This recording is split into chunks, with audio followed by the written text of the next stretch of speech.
Bom, hoje é dia do advogado, a gente vai falar aqui no Jornal do Piauí sobre direito médico, mais especificamente sobre a judicialização na saúde. Como uma outra relação de consumo, pode haver uma situação em que o paciente não se sinta satisfeito. Agora, tem algo que precisa ser considerado, é que hoje, com as redes sociais, as pessoas terminam muitas vezes expondo essa insatisfação e tocando lá na imagem da pessoa que prestou o serviço, que também tem direitos no meio disso tudo. A gente está recebendo aqui 4 advogados especialistas nesse tema, direito médico. Quero agradecer inicialmente a presença de todos aqui e queria começar falando com o Rafael, né? Como é que tem sido lidar com esse tipo de situação, judicialização na saúde, esse aspecto da exposição, como é que a categoria tem sido atingida e tem trabalhado isso, e mais, como é que o CIMEP enxerga essa problemática hoje, o Sindicato dos Médicos?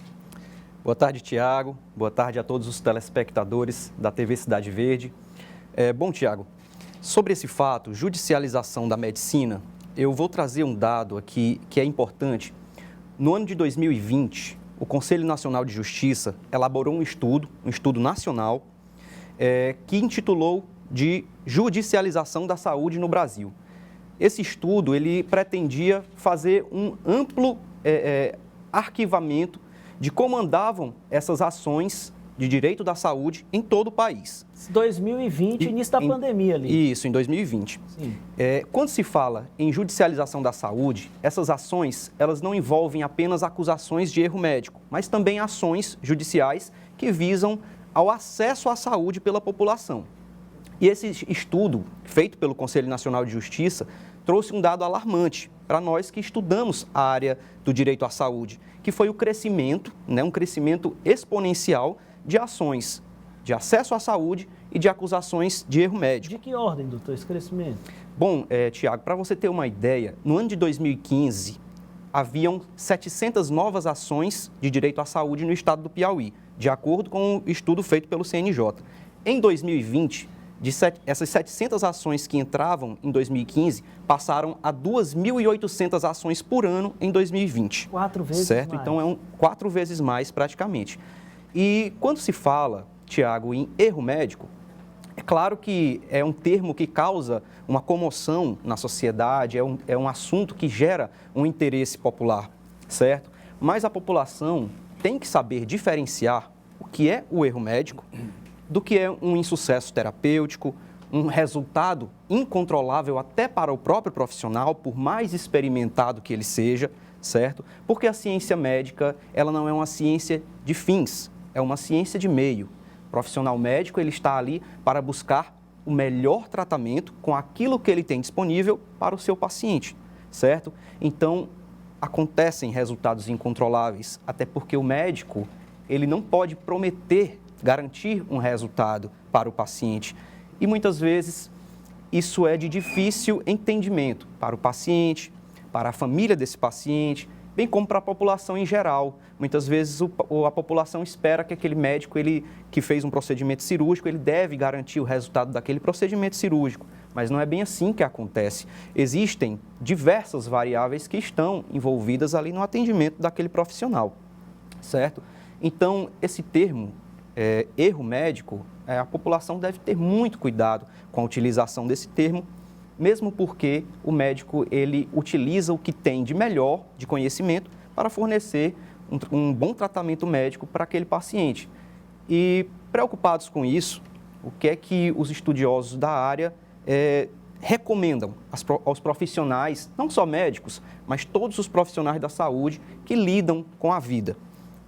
É que o médico ou o profissional da saúde, o dentista, o enfermeiro, ele deve se capacitar cada vez mais, ele deve trabalhar com bons documentos médicos, certo? Quando eu me refiro a documentos médicos, eu estou tratando aqui de um prontuário médico completo, legível, de um termo de consentimento esclarecido e bem explicado ao paciente, de códigos de conduta, códigos de ética daquela instituição, porque são medidas que vão levar à diminuição da judicialização, bem como a uma maior garantia de um trabalho tranquilo para aquele profissional.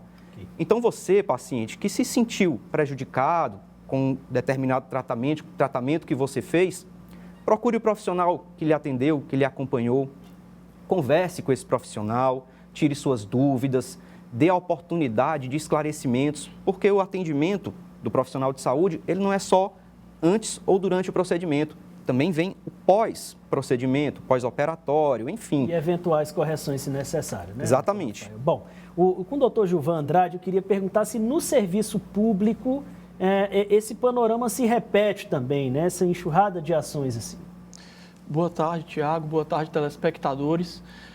No serviço público, a gente também verifica um aumento exponencial de processos contra médicos, em especial processos judiciais, processos administrativos. Só que no serviço público existe todo um procedimento prévio, deliberado por lei, que deve ser observado para que seja apurada a conduta daquele agente, né?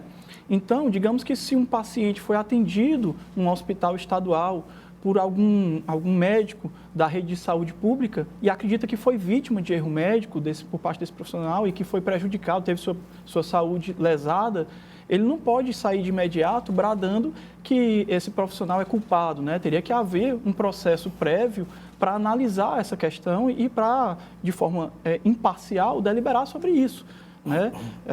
O STF, na verdade, até entende que o paciente não poderia ingressar diretamente com um processo judicial indenizatório contra esse médico, né? Ele teria que ingressar primeiramente com uma ação pedindo indenização do Estado, que em tese é o empregador daquele agente público, e só depois que essa ação lograr êxito é que ele poderia, né,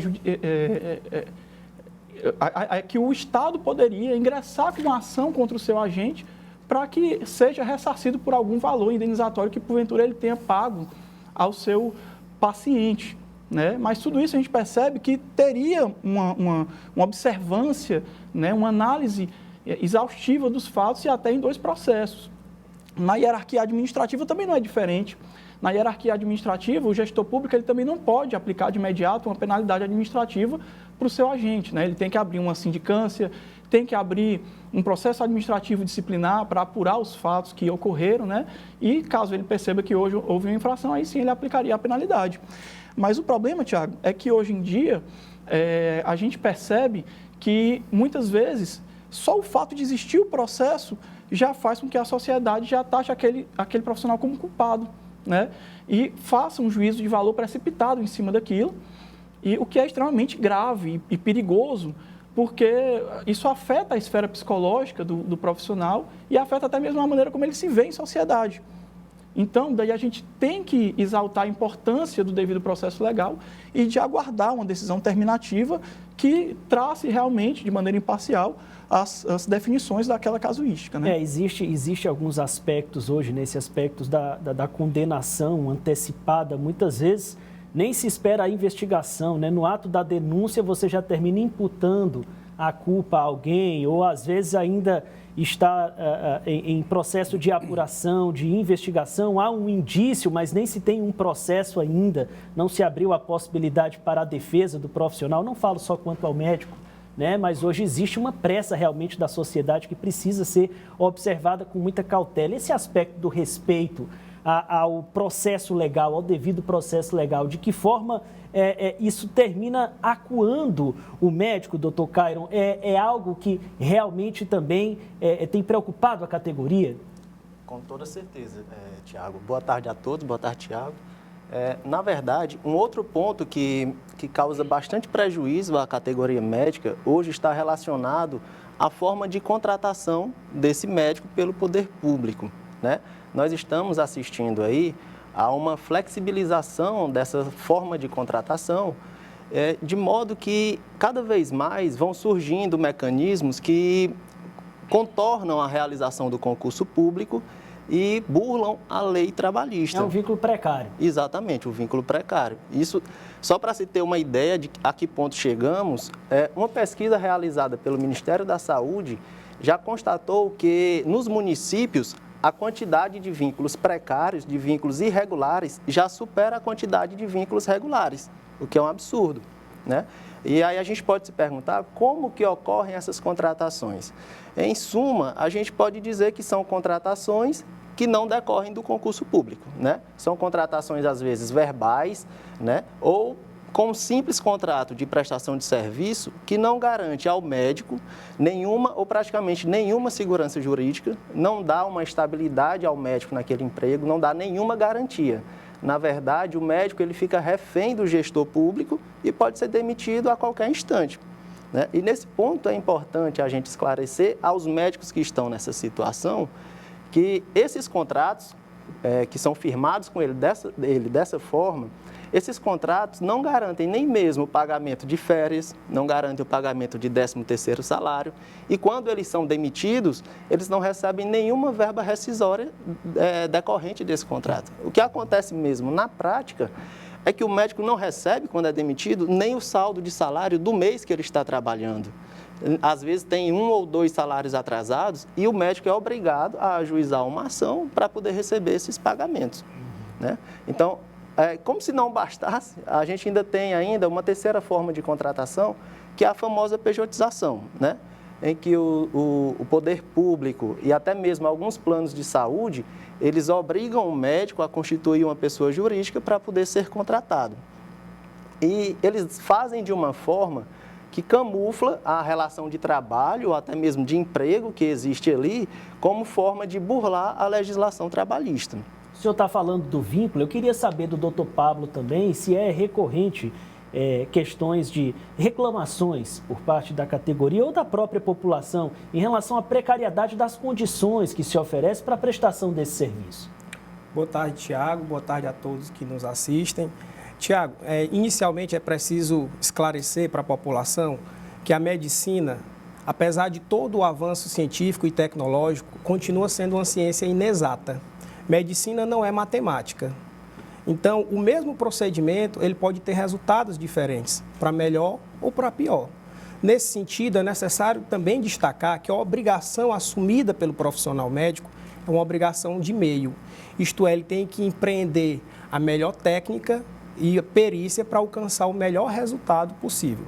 Para isso, o próprio Código de Ética Médica estabelece como princípio fundamental que, para exercer a medicina com honra e dignidade, o médico necessita ter boas condições de trabalho, ser remunerado de uma forma justa, não podendo renunciar à sua autonomia e à sua liberdade profissional, nem mesmo impedir qualquer restrições ou imposições que interfiram no resultado e na eficiência do seu trabalho.